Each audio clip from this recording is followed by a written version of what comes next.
महाराज भगवान तो सब प्राणियों में सम है, उनका ना तो कोई मित्र है ना बैरी है। फिर वो तो बोले समोहम सर्वभूतेषु न मे द्वेष्यः न मे प्रियः। फिर ये क्या लीला है? अरे उनके लिए जैसे महात्मा तैसे दुरात्मा, वो तो सब में विराजमान है। उनके लिए न तो कोई द्वेष का पात्र न कोई राग का पात्र है। समाधान उत्तर, संपूर्ण प्राणियों के परम सुहृद होने पर भगवान किसी से भी वैर नहीं करते हैं। पर ध्यान रखो, भगवान का एक वचन है, वो अपने शरणागत का पक्षपात करते हैं। हम भक्त पराधीनो असुतंत्र। जो भगवान के भक्त से वैर कर लेता है, भगवान उससे वैर कर लेते हैं। सुनो सुरेश रघुनाथ स्वभाव, निज अपराध रिसाही न काऊ।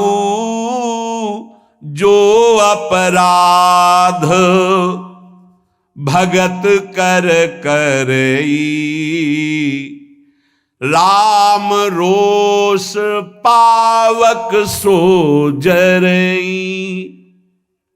भक्त भक्तिमान, भगवान का अपराध कर दोगे तो क्षमा कर देंगे, लेकिन भक्त का अपराध कर दोगे तो पक्की दुश्मनी ठान लेंगे। दुखिया को न सताइए, दुखिया देगा रोए। जब दुखिया के मुखिया सुने तो तेरी गति क्या होए। एक काल के थप्पड़ में सब फैल जाता है। ये तो अभी जवानी है और बुद्धि चल रही है, तो जो चाहो बोल लो। समय आएगा बोलने लायक नहीं रहोगे, प्रार्थना करने लायक नहीं रहोगे। भगवान का स्वभाव है, उनका अपराध कर दोगे क्षमा कर देंगे, भक्त का अपराध करोगे सीधे वैर भगवान ले लेंगे। कौन निपट सकता है उनसे? भक्तों को कष्ट देने वाले, निंदा करने वाले, अपराध करने वाले दुष्टों को स्वयं भगवान अपना दुश्मन मानते हैं। पाप का विनाश भक्त करते हैं और पापी का विनाश भगवान करते हैं। ये पाप का विनाश भक्त करते हैं, पापी का नहीं। पापी का विनाश भगवान करते हैं। अगर भक्त की शरण में आ जाए तो पापी रहेगा ही नहीं, क्योंकि पाप नष्ट हुआ तभी तो वो साधु हृदय का संग कर पाएगा। साधु संग मात्र से संत दरस जिम पातक टरई। साधुओं का परित्राण भगवान जिस कृपा से करते हैं, उसी कृपा से युक्त होकर दुष्टों का विनाश करते हैं। क्योंकि साधुओं के परित्राण में भगवान का जितना प्यार है उतना दुष्टों से भी प्यार है। क्या? दुष्टों को मारकर परम पद देते हैं, साधुओं को प्यार करके परम पद देते हैं। क्योंकि वो वैर करते हैं, इसलिए उनको ऐसे भगवान उद्धार करते हैं। भगवान किसी के प्रति भी तनिक भी अमंगल भावना नहीं, पर भक्त के द्रोह करने के कारण जहां किसी भक्त को कष्ट दिया जाएगा, फिर भगवान उसे चैन से नहीं रहने देंगे। समय पर होता है, ये तत्काल थोड़ी होता है कि तत्काल तुम्हें देगा। गंगा किनारे एक परम महामहिम स्थान है। पूज्य स्वामी श्री आत्मा प्रकाश जी महाराज बहुत ही महान तपस्वी, भजनानंदी, अखंड ब्रह्मचारी, ढूढ़ी घाट। हम लोगों ने दर्शन किए। अस्थिमात्र होए रहे शरीरा और तेजो में, ऐसा लगता भुवन भास्कर रामबाग से निकल रहे। इतना देखो तो तेजो में, नीचे का देखो तो अस्थिमात्र होए रहे शरीरा, लंगोटी जरा सा चला ऐसा। हनुमान जी महाराज विराजमान हैं। जब वो रामायण की चौपाई बोलते थे तो ऐसा लगता था ब्रह्मलोक से आवाज निकल रही, परम पवित्र। तो रात्रि में कुछ चोर आए, क्योंकि सोने का छत्र ये सब हनुमान जी महाराज का, बहुत सी ऐसी आभूषण सामग्रियां थी। स्वामी जी को पीटा डंडों से, तो अस्थि मात्र हो रहे शरीर। बड़े बड़े कानपुर के अधिकारी जन प्राण समर्पित करने वाले थे, बहुत उनका प्रभाव था। जैसे उस उनका व्यवहार गांव की भाषा थी, उरे कलेक्टर, ऐसी बात, उरे कलेक्टर, रोड बन जाएगा करे, ये वाला बन जाए, हाँ सरकार बन, ये बनवा दे। ऐसे गांव के बाद बिल्कुल सरल स्वभाव, न मन को टिलाई, परमहंस। सुबह जे ही पता चला स्वामी जी को, मैं पूरा का पूरा अलग अलग बड़े बड़े सवाफीसर लोग, स्वामी जी बस आप इशारा भर कर दो।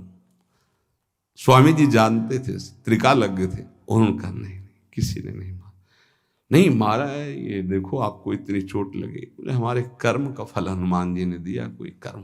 बोले स्वामी जी ये सब बातें बाद में हम सुनेंगे, आप थोड़ा। बोले हम जानते ही नहीं। तो जानते हो, कुछ महीने बाद उन लोगों की जो दुर्दशा हुई कि चिल्ला चिल्ला के कह रहे थे कि हमने स्वामी जी को मारा, हमने ये सामग्री लूटी, हमने अमुक जगह बेचा, स्वामी जी से कह दो मुझे क्षमा कह दें।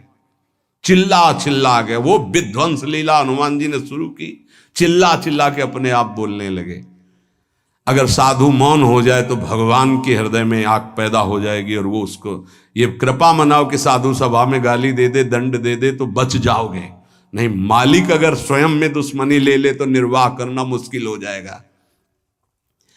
भगवान का बहुत करुणामय स्वभाव है, पर जब उनके लाडले भक्त को कोई सताता है तो फिर राम रोष पावक सो जरई। धर्म संस्थापनार्थाय संभवामि युगे युगे। भगवान धर्म की स्थापना, भगवान धर्म को साक्षात धर्म स्वरूप है। इसीलिए अगर चैन से रहना, शांति प्राप्त करना है, मंगल मोद सुख प्राप्त करना, धर्म का मार्ग खोजो। धर्म किसे कहते हैं, उसके अनुसार चलो। परम धर्म का मार्ग स्वीकार करो। धर्म का आश्रय लेना ही भगवान का उद्देश्य है।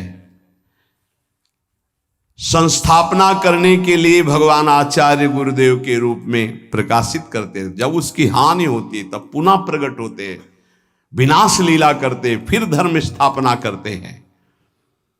संभवाम युगे युगे, आवश्यकता पड़ने पर प्रत्येक युग में कई बार अवतार ले लेते हैं। एक युग में जितनी बार जरूरत पड़ती उतनी बार, कभी कारक पुरुषों के रूप में, कभी संत महात्माओं के हृदय के रूप में। किसी भी संत के हृदय में बैठ गए, भारी प्रकाश, भारी प्रचार, वो भगवान कर रहे हैं। भगवान कभी नैमित्तिक अवतार, कभी अंश अवतार, कभी कला अवतार, विविध अवतारों के रूप में, लेकिन संत महात्माओं का यह नित्य अवतार है। भगवान तो सर्व समर्थ हैं, फिर संतों की रक्षा करना, दुष्टों का विनाश करना, धर्म की स्थापना करना, इसके लिए अवतार लेने की क्या जरूरत है। एक संकल्प से अनंत ब्रह्मांड प्रकट हुए तो उन दुष्टों का विनाश संकल्प से ही कर देते ना। समाधान, भगवान अवतार के बिना ये सब कुछ एक क्षण में पलक झपकते कर सकते हैं। लेकिन जिन भक्तों ने आकांक्षा की कि यार बनकर हमारे साथ खेलें, कांत बनकर हमारे साथ खेलें, लाला बनकर हमारे आंगन में घुटनों के बल चलें, इसकी पूर्ति संकल्प से नहीं होगी। इसके लिए तो अवतार लेना पड़ेगा। विशेष कृपा करने के लिए, अपने भक्तों को सुख पहुंचाने के लिए भावानुसार भगवान अवतार धारण करते हैं। अवतार काल में भगवान का दर्शन होता है, स्पर्श होता है, वार्तालाप होती है, और जो भगवान लीलाएं करते हैं उनको जो गाता है, श्रवण करता है, चिंतन करता है, उपदेश करता है, आचरण में लाता है, वो सब भगवान को प्राप्त हो जाते हैं। सदा सबका उद्धार करने के लिए भगवान का अवतार होता है। भक्तों को सुख पहुंचाने के लिए उद्धार होता है। दुष्टों को परम पद प्रदान करने के लिए भगवान का अवतार होता है। भगवान के लिए कोई कर्तव्य नहीं है, उन्हें कुछ पाना नहीं है, वो केवल अपने भक्तों के आवाहन पर अवतरित होते हैं।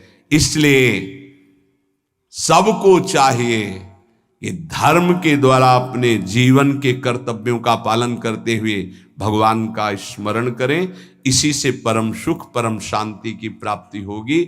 जो भगवान के नाम जप को निषेध करे, जो भगवान की महिमा की अवहेलना करे, शास्त्रों को झूठा बताए, कान में अंगुली डालो, उठकर चल दो, उस सभा में मत बैठना, नहीं तो पाप लगेगा। और उस पुरुष की दुर्गति जो होगी, अगर तुम जीवित रहोगे तो देख लेना, पक्की बात है। शारीरिक दुर्गति, मानसिक दुर्गति और अंततो गत्वा परिणाम दुर्गति। इसलिए बहुत सावधान होकर के चला जाए, निरंतर भगवान का नाम गुण रूप लीला धाम का आश्रय और आचरण हमारे धर्म शास्त्रों के अनुसार होना चाहिए, तभी जीवन मंगलमय हो जाएगा। अभी अवसर है, निकल चलो, आगे आपको अवसर भी नहीं मिलेगा, बुद्धि ही इतनी पवित्र हो जाएगी कि भगवत प्राप्ति की चाह ही नहीं रह जाएगी, सत्संग मिलना दुर्लभ हो जाएगा। इसलिए अभी अवसर है, खूब नाम जप करो, अपने को बचाओ कुसंग से और भगवान की प्राप्ति कर लो। इस जन्म मरण के चक्र से छूटकर आत्यंतिक महासुख को प्राप्त हो जाओ। शेष चर्चा आगे। श्री राधा वल्लभ लाल की।